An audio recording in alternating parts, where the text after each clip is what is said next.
Boas tardes e benvidos de verdade á Librería Cartabón, a presentación deste resultado do primeiro certame de relatos Meibook e Redelibros, Tempos Digitais. Eu son Fran Zabaleta, editor de Redelibros. Este señor é Gonzalo, tamén da rede social Redelibros. Lois é o meu compañeiro, e Maribela, Redelibreira de Sona. E cando a min teño a Humberto Sá, autor dun dos relatos, a Andrea Fernández Maneiro, Fina Fernández e Mario Caneiro Ameneiros, 4 dos autores que participan nesta selección de relatos que os presentamos e publicamos. Os autores do libro son 7, dos cales 2 tiñan moi difícil vir, unha vivía en Bos Aires e outra en Holanda, co cal decidimos que non era necesario obrigarlles a vir, e outro que ia vir, Juan Parcero, tivo que marchar onte para a Romanía, co cal non sei se isto vai provocar unha migración en masa ou realmente ides terminar a semana próxima vivindo non sei onde. En calquera caso, quería darvos as grazas a vos por vir e sobre todo a eles por facer realidade este libro. Montamos Redelibros, a rede social galega do libro, hai ano e medio, máis ou menos, como unha rede social para poñer en contacto a lectores, para xente que disfrute, que goce da lectura, que poida compartir as súas experiencias, os seus gustos. E vímonos desde o primeiro momento case sorprendidos por moitas cousas, pero sobre todo polo intenso sentimento de comunidade que se creou prácticamente desde o principio. Se non estades de acordo comigo, podedes decirlo, Pero a verdade é que en Redelibros pois hai máis dun milleiro de lectores, en su maior parte galegos, pero hai nos de todas partes, de todo o mundo, que non só len, nos pensábamos, montamos unha rede social para que a xente, cando comenta un libro, cando lee un libro, entre a comentalo unha vez cada 15 días ou así, ou para buscar recomendacións. O resultado é que eso se fai moitas veces, pero a xente, os redelibreiros, entramos todos os días e pasamos horas na rede, pois porque ao final entablanse relacións moi fortes a través da rede, non? Eso por unha banda. Por outra banda, nos pensábamos en crear unha rede para lectores, pero sí é certo que moitos lectores somos ou temos ese pulo por escribir, e resulta que temos unha rede de lectores e temos unha rede chea de escritores, pois xa con obra recoñecida, e de escritores con obra menos recoñecida, ou que estamos a empezar, ou que estamos traballando nos primeiros textos, pero que permite unha comunicación moi fluida. Hai moitos autores, todos estes textos en concreto publicáronse antes na rede, e foron valorados polos usuarios e seleccionados polos usuarios de Redelibros para formar parte desta antoloxía, deste primeiro libro de relatos de Meibook e Redelibros, non? Vou rematar xa porque somos moitos, hai que falar, todos, o importante é a mesa escoitalos a eles, pero si me gustaría transmitiros a nosa satisfacción porque un produto, un libro destas características saia finalmente a rúa, saia da rede e se convirta en algo físico, porque é como ver medrar os nenos, no ver que o que estamos a facer en Redelibros e esa comunidade está viva, está creando, está funcionando moi ben. Así que grazas sobre todo a vos polo voso tempo, polo voso esforzo e polo voso maravilloso traballo que fixestes nestes relatos, que por certo, aínda que o libro se chama Tempos Digitais, a mí chamoume moito a atención, e digo por aí no prólogo, é curioso porque todos estes textos teñen de digital que están feitos ou publicados por primeira vez na rede, pero no fondo son textos universais que van que callan exactamente na pescuda do ser humano, nas inquedanzas máis fondas do home, non? Que son, penso, o que os fan universais, non? Grazas, imos empezar entón con Andrea Fernández Maneiro, que falará pois do seu libro. Boas tardes a todos e todas. Eu quería en principio dar as gracias sobre todo a Fran por unha cousa que o mellor el non lembra, pero que eu lembro, e é que cando se puxo en marcha o primeiro certame de relatos meu buque Rede Libreiros, eu non estaba así moi convencida, porque as cousas como son non son moito de relatos, nin eu tiro máis para a poesía, que somos bichos máis raros e tal, non? O mellor é peor, pero tamén é casualidade que salga o relato que teño máis traballado, que leva moitos anos traballándose, porque é unha cousa de cocer lento, que fora a que tivera opción a sair. Saiu por pelos, porque acababa o prazo de presentación de textos e eu comentei algo en Rede de Libros de que me pasaba, non sei se unha páxina ou dúa dentro do que estaba, do tamaño estipulado polo certame, non? Animoume, presenteime, mira, aquí estamos. Ben, o relato este é unha cousiña moi pequena, moi íntima, e que se chama A lanterna de Vagalumes, e que remexe un pouquiño polas rúas da infancia de cada un, non? Ou neste caso meu, do meu entorno.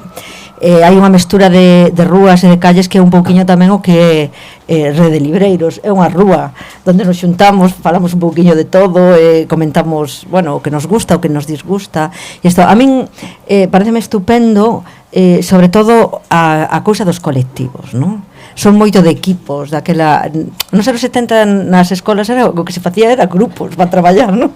Hasta estudiábamos aqueles grupos de diagramas de Venn e cousas destas que agora xa non estudian. Ben, e polo tanto o libro para min é eso, un conxunto de iniciativas difíciles, non? Porque sempre son difíciles de arrancar cando, sobre todo, estamos empezando, non? Bueno, o levamos empezando anos, isto era de manivela pura e dura. Temos unha manivela, non sei se vos pasou a vos, pero este coche levamos dando ya manivela anos, e por fin parece que arranca, e eu simplemente quero darlle as grazas pois a meu book, a Rede Libreiros, a Fran, como decía, e sobre todo os que imos neste coche a manivela, que se chama Tempos Digitais. 7, por certo, quedome con número, 7 autores. É casi bíblico, non? Un número máxico, digo, pois que sea 70 veces 7. Vale, grazas a todos.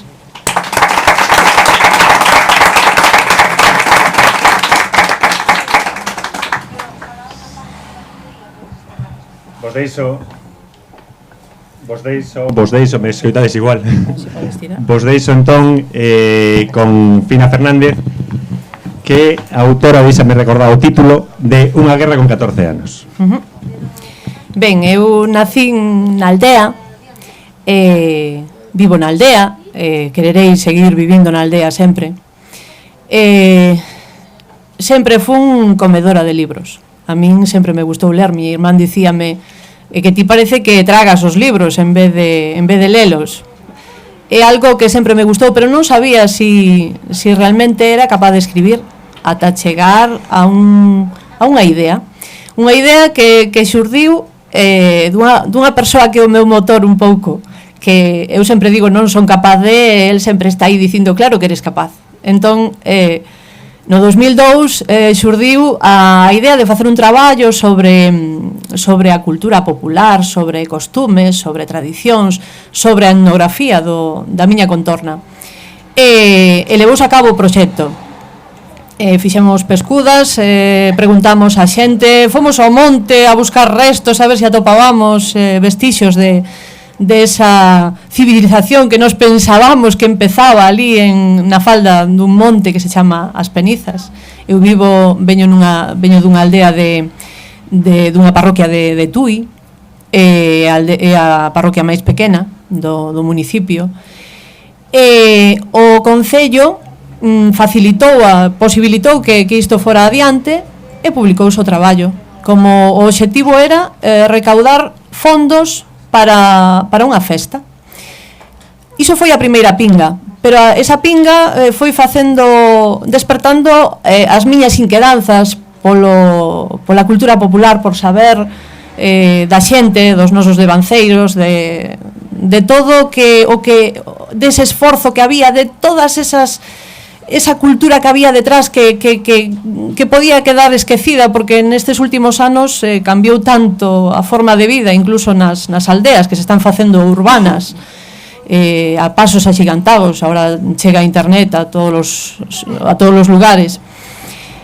A min empezoume a interesar de forma especial recoller todos eses materiais que ian a quedar dormidos, que se ian perder.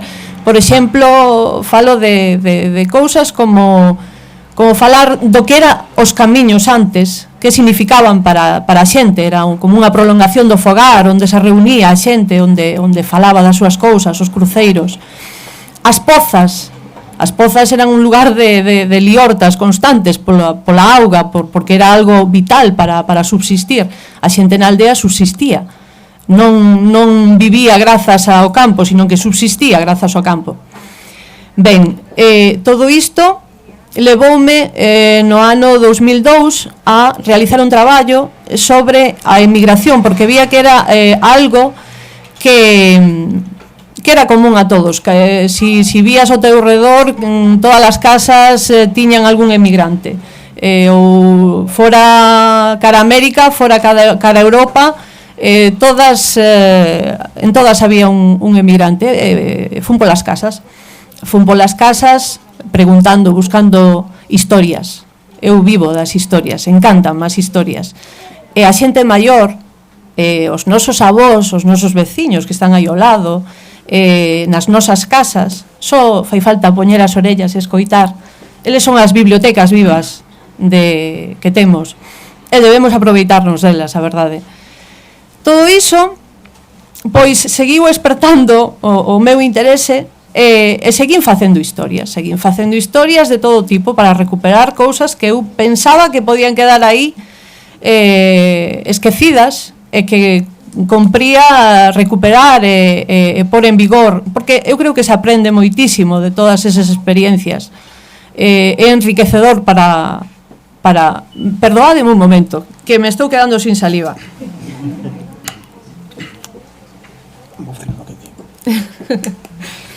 Ben, desas conversas cos maiores, teño unha informante que ten 102 anos, que non sei, que incluso se averiguan contidos lingüísticos, algo que xa quedou, que xa non se coñece porque a xente xa non utiliza. Por exemplo, un seseo que se daba nunha zona, pois averiguas que sí que está aí porque hai vestixios, porque se conserva na memoria de algunha xente.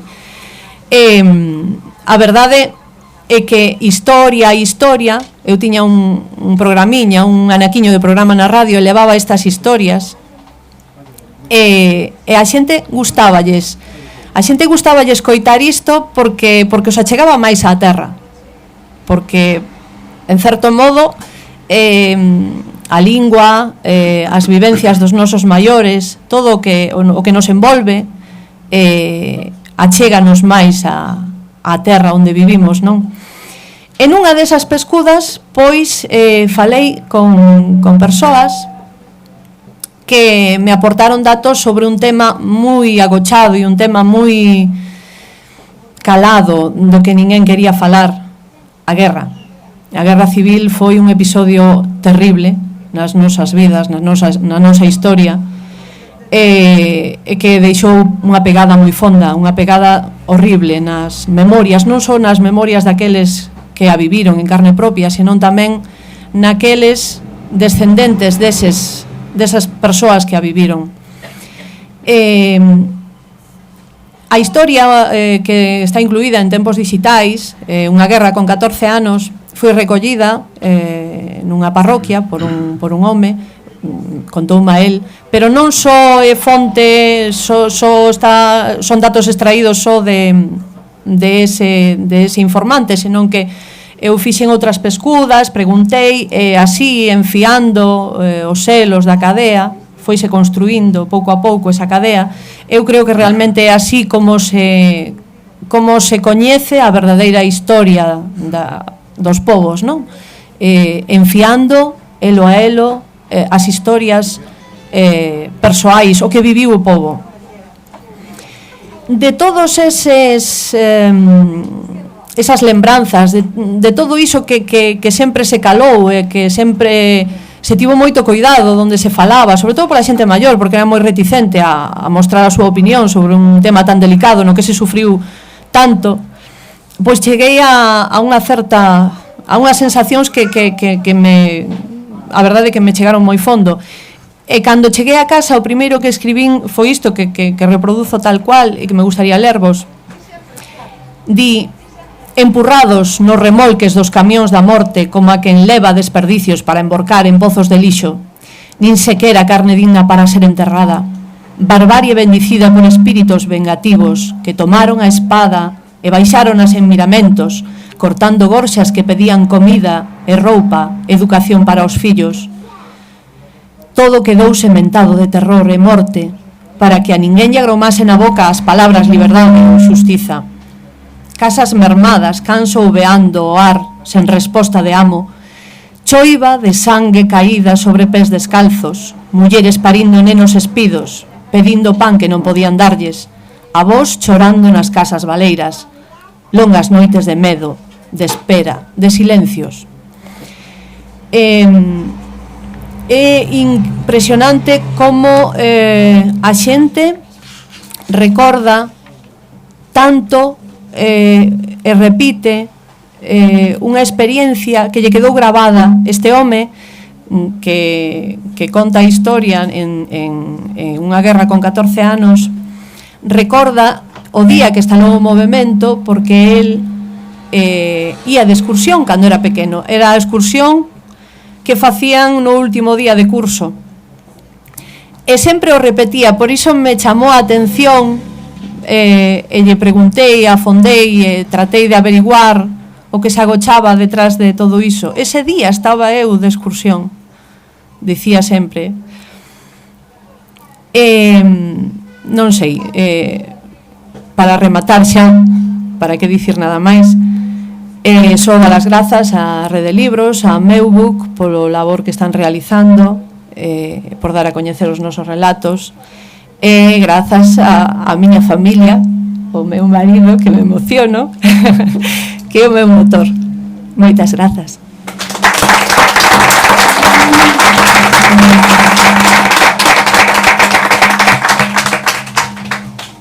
Ben, por certo que non lo dixen antes, nin a vos, pero estamos retransmitindo en directo este acto a través da rede social galega do libro. E algún usuario, algún redelibreiro pode estar tranquilos porque di, en concreto a Roberto Rodríguez, que saídes todos moi guapos. Mentireiro. Eso falao con el. Falarei.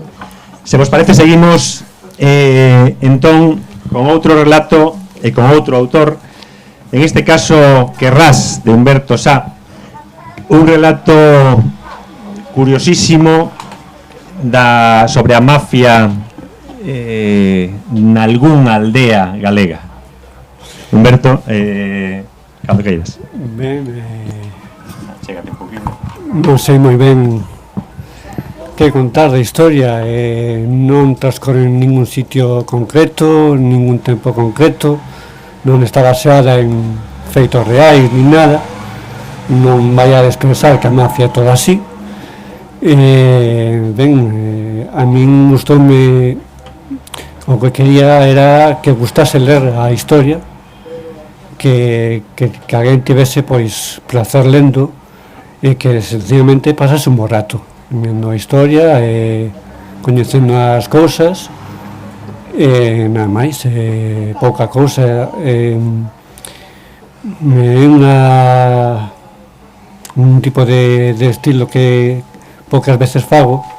Sorprendeume moito que gustase e agradezo moito a Rede Libros e a Fran tamén polo esforzo da edición de facer isto en papel. É a primeira vez que vexo algo en papel e a verdade é que impresiona moito. agradezo o esforzo ao editor, a xente que votou a historia tamén. Ben, non sei.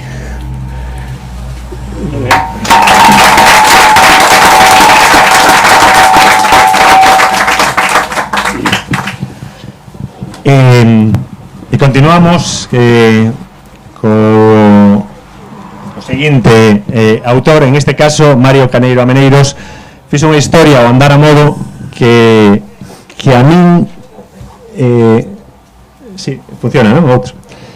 Que a min tocoume algunha fibra sensible porque me recorda moito, somos máis ou menos da mesma xeración, a nosa infancia. Esta cidade hai uns cantos anos, 5 ou 6, non? Sí, máis ou menos.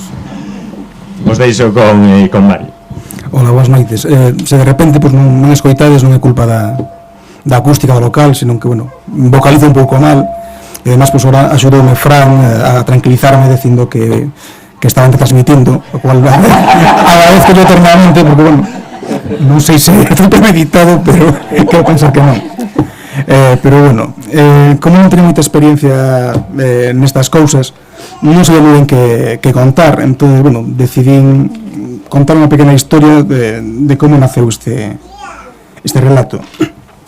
Este relato, bueno, nace da primeira frase que, bueno, que creo que perdón.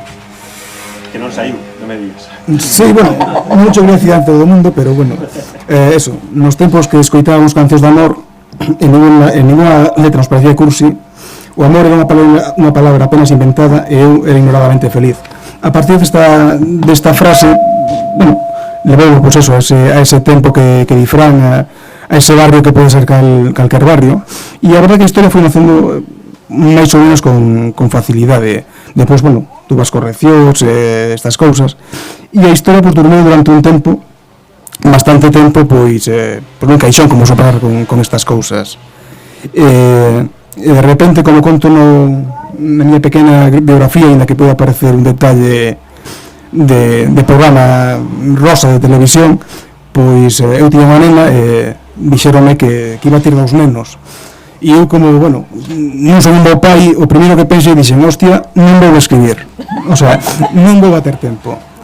E bueno, pois así estaba co susto un pouco ben metido no corpo, cando, bueno, contradictorio que apareceu un obradoiro de novela que impartiu en Santiago Xosé Monteagudo, que non sei se de Vigo, de Pontevedra, de por aquí, que é o escritor, e dixen, bueno, xa que non vou escribir, pois mira, vou perder o tempo aí.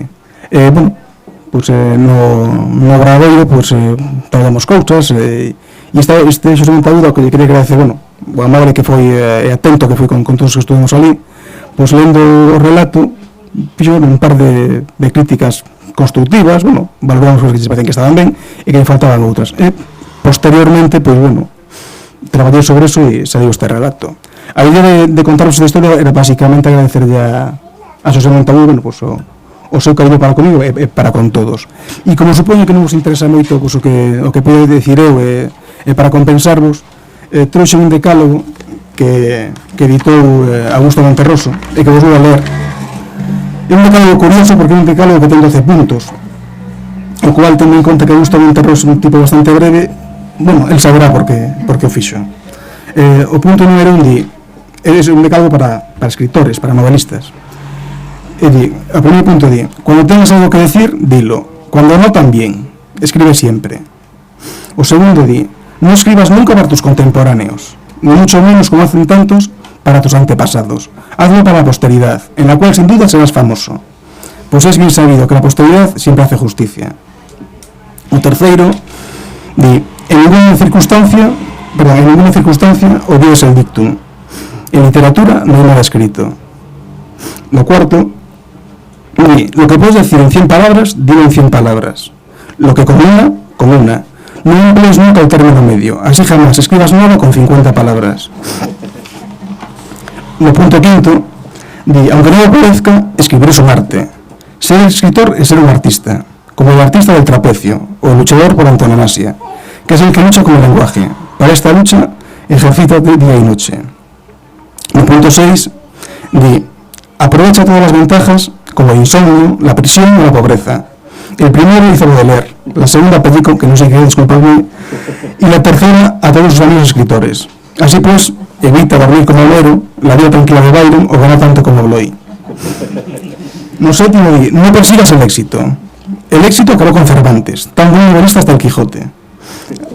Aunque el éxito es siempre inevitable, procúrate siempre de un fracaso, de vez en cuando, para que tus amigos se entristezcan.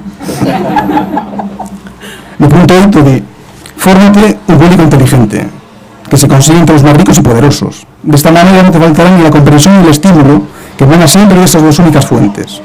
Creo que falla de cartos. Mi punto 9 di, cree en ti, pero no tanto. Duda de ti, pero no tanto.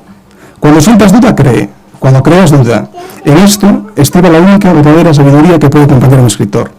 Mi punto 10, trata de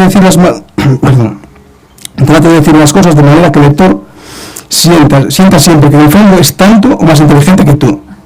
De vez en cuando, procura que efectivamente lo sea. Pero para lograr esto, tendrás que ser tú más inteligente que él. Perdón por la edición otra vez. Y punto 11, no olvides los sentimientos de los lectores. Por lo general es lo mejor que tienen. No como tú que careces de ellos. Pues de otro modo no intentarías meterte en este oficio. Y en el punto 12, reitera, otra vez el lector. Entre mejor escribas, más escritores tendrás. Mientras les des obras cada vez más refinadas, un número cada vez mayor apetecerá tus creaciones. Si escribes cosas por el montón, nunca serás popular. Y nadie tratará de tocarte el saco en la calle y te señalará con el dedo en el supermercado. Bueno, esto es lo que quería decir, aparte, agradecer a eso, la oportunidad de publicar estas cosas que, bueno, siempre fan ilusión, por lo menos a mí, no sé si son raro, pero eso, ¿cómo está contento?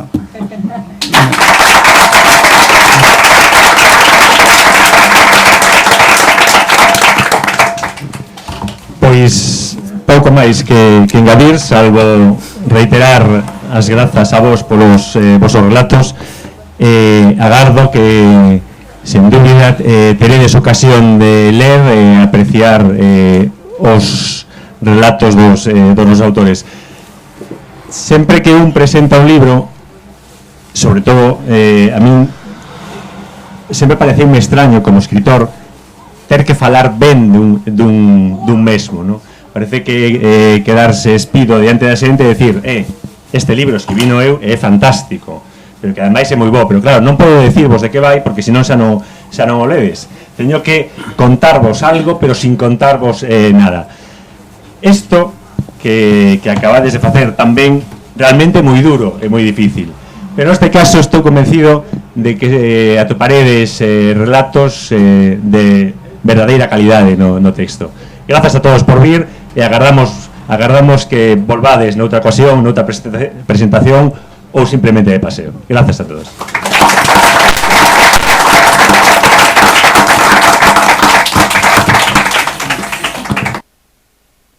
Segundito.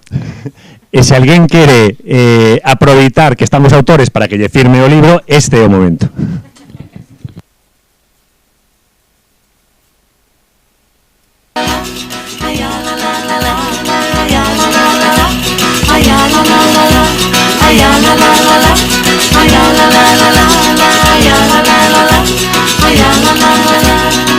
Então eu disse adeus Rosinha, guarda contigo meu coração. Então eu disse adeus Rosinha, guarda contigo meu coração.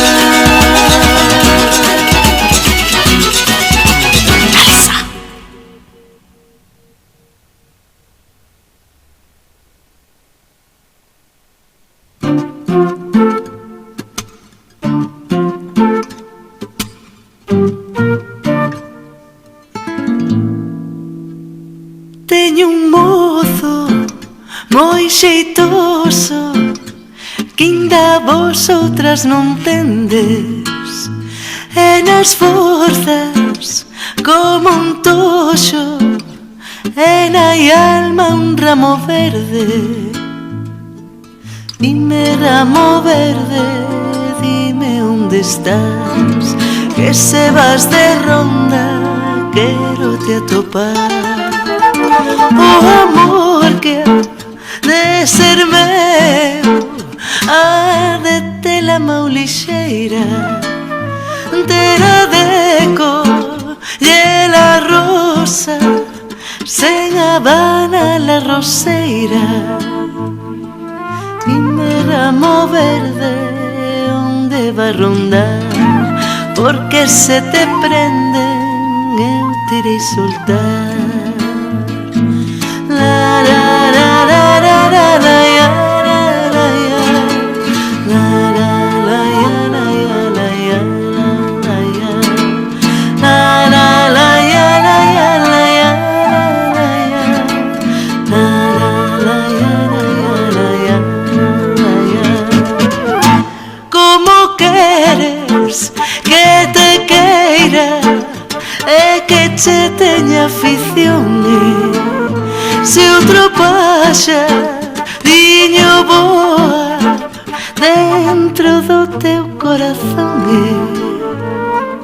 dime ramo verde onde va a rondar porque se te prende eu te irei soltar la la la la la la la ya, la la ya, la la la ya, la ya, la ya, la ya, la la la ya, la ya, la ya, la ya, la ya.